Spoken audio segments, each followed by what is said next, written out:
Hello, good morning, young ladies and gentlemen. I am Divita, here to share my insights on how we perceive happiness and why this perception is inherently flawed. Hence, the idiosyncrasy. Oh no, I think there's been a spelling error. I'm terribly sorry. How embarrassing. Anyways, let's just move right ahead. Allow me to begin with a little anecdote. So this one day, I'm at home, in my room working, and then I come out of my room to fetch myself a glass of water. I grab a glass, fill it up all the way through, fail to realize that I did, and spill a few drops here and there as I scurry about. All the while complaining about how much work I have and that I'd most definitely miss the deadlines and get a tight scolding this week. Okay, just a normal 11th grader. But then, my mom asks me to go and sit next to her because apparently she has some question for me. So now picture this. As I'm walking towards her, I'm thinking, what did I do now? Did I forget to water her plants? Surely not.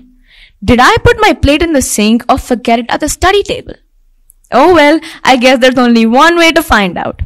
But imagine my surprise when I tell you, her question to me was very simple. She asked me, Divita, when was the last time you felt completely at ease? And I didn't answer. I couldn't. The answer was no.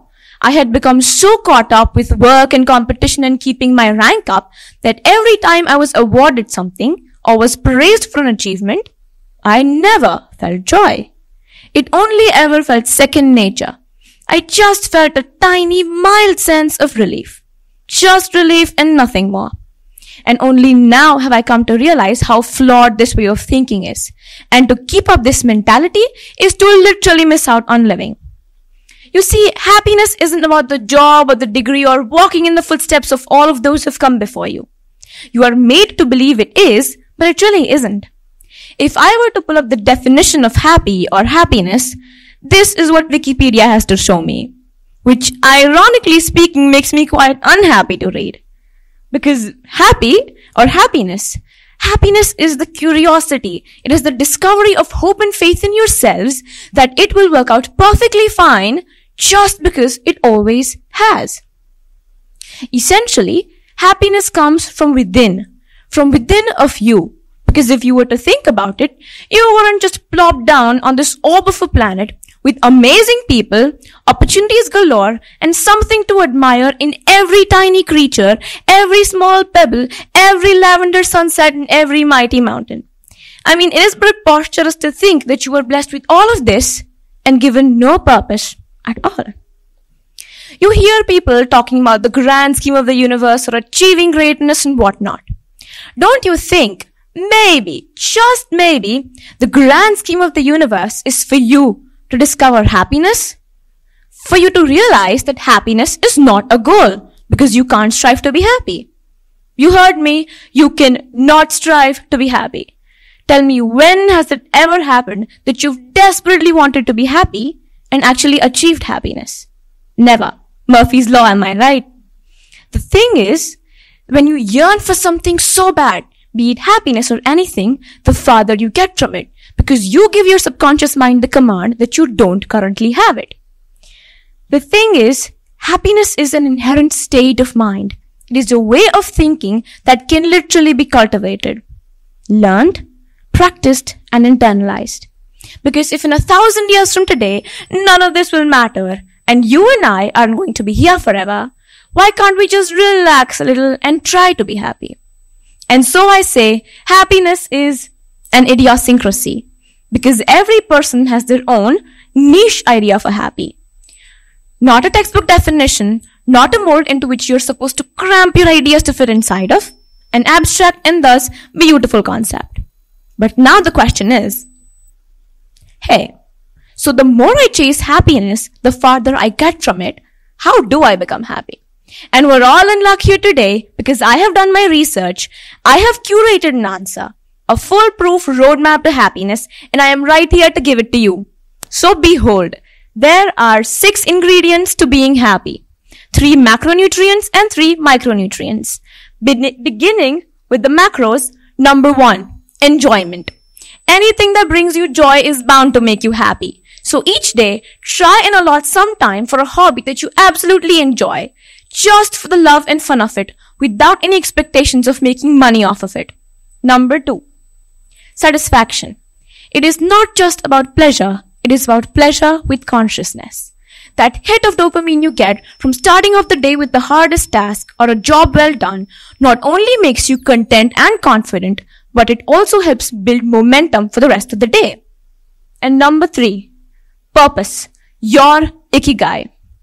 It's not just about joy, it is about joy that has meaning to it. A meaningful life. In the words of the Harvard professor and the Atlantis columnist Arthur C. Brooks, you need to ask yourselves 2 very important questions. A, what am I alive for? And B, what am I willing to die for? And if you don't have an answer to both or either of these questions, I recommend you do some serious searching to find out something that literally makes you want to jump out of bed each morning. And now, moving to the 3, though just as important, micronutrients. Number 1, gratitude. People fail to realize just how important gratefulness is. So each day, try and find one thing, just one thing that you are genuinely thankful for, and verbally thank God or the universe for it. Trust me on this one. Life absolutely does get better when you count your blessings and realize just how lucky you are. Number 2, a dopamine detox. Dopamine is essentially the hormone that triggers the feeling of happiness.